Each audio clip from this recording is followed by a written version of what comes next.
একটা ভিডিও দৃশ্য দেখাচ্ছে। আলগা মোল্লা চিনেন তো?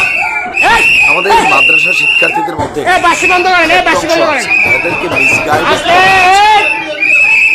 5ই আগস্ট পরবর্তী সময় বাংলাদেশের বিভিন্ন জায়গায় মাদ্রাসা শিক্ষার্থীদেরকে ব্যবহার করে পেছন থেকে এই ইসলামিক শিক্ষা প্লাস বাংলাদেশকে একটা মৌলবাদী ভূমিকায় বিশ্বের কাছে দেখাতে চাচ্ছে কোনো একটা শ্রেণী।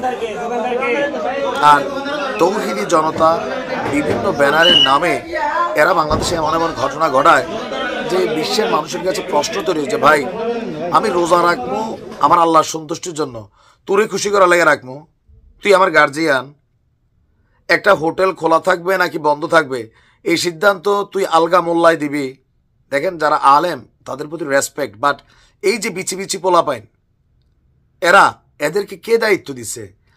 একটা হোটেল খোলা থাকার মানে হচ্ছে এখানে যারা দিনমজুর আছেন বা অমুসলিমরা আছেন, পেশাজীবী অনেক মানুষ আছেন যারা রোজা রাখতে পারে না, রিক্সা চালায়, কুলির কাজ করে, বা আমাদের হিন্দু ভাইরা, খ্রিস্টান, বৌদ্ধ যারা আছেন বা নাস্তিকরা আছে, তার ভাত খাওয়াতে তার দিন শেষে খাবার খাইতে হবে। তে রোজা রাখতো না, তার রোজার যেই গুনাহ নেতাটা তার।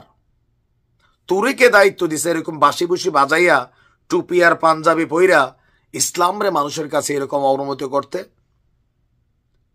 মানে এদেরকে আসলে উস্কাচ্ছে কারা?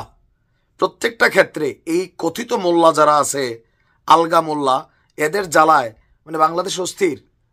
চিকন জিংলা দিয়ে এদেরকে বাইরানো দরকার ছিল পাশার মধ্যে, যে তোদেরকে কোন হুজুর বা কোন মানুষ এরা দায়িত্ব দিছে বাজারে কোন হোটেলটা খোলা থাকবে নাকি থাকবে না, কোন মেয়ে ওই বোরকা কেমনে পরবো নাকি ওন্না কেমনে পরবো, এটা তার সমস্যা ভাই।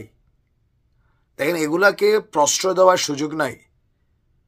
যে কোনো জায়গায় এদের একটা দৌরাত্ম্য তৈরি হয়েছে।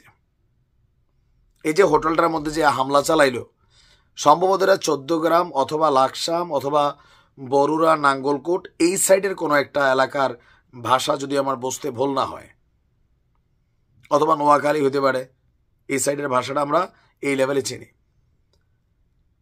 এখন প্রত্যেক সেক্টরে যদি এগুলো আপনারা করেন, ওয়ার্ল্ড ওয়াইড মিডিয়াতে এগুলো আসে। অনেকে বলেন যে না এটা ঠিক আছে, কিন্তু কোন অ্যাঙ্গেলে ঠিক আছে আপনি আমরা বোঝান। রোজা পার্সোনাল আমল, এটা আপনি লুক দেখানোর জন্য করতেছেন না। যার মন চায় রোজা রাখবে, যার মন চায় রোজা রাখবে না, তার ব্যক্তি আমল, তার ব্যক্তি জবাবদিহিতা। আপনাকে তো এটার দায়ভার দায়িত্ব কেউ দেয় নাই যে হোটেলে হোটেলে ঘুরা ঘুরা আপনি কোন হোটেল খোলা থাকবে দোকান মালিককে জরিমানা করবেন। আর এগুলো যখন আপনারা করেন তখন অনেকে বলে শেখ হাসিনাই ঠিক ছিল। এই টাইপের কথিত মোল্লাদেরকে অন্তত লাইনে রাখছে। গর্ত থেকে বাড়িয়া বিচি নেতার মতন চারিদিকে গেজায় যায় নাই যে রাস্তাঘাটে এদের মন যা চায় যেখানে চায় ঝাঁপাই পড়ে। এটার নাম ইসলাম না। অমুসলিমরা যখন এগুলো দেখে তখন কি বলে, আপনি বাংলাদেশে মুসলমানের সংখ্যা বাড়াবেন এগুলা করিয়া? এদেরকে কন্ট্রোল করা উচিত। এই মাদ্রাসা শিক্ষার্থীদেরকে কারা পেছন থেকে এরকম ড্রেস ডোজ পরাইয়া হুইসেল দেওয়া মাঠে নামায়, এগুলার আবার নিয়া জেলের মধ্যে বন্দি করা উচিত। দেশের 12টা বাজায় দিবে এদের। আমরা আইনশৃঙ্খলা বাহিনীর দৃষ্টি কামনা করছি।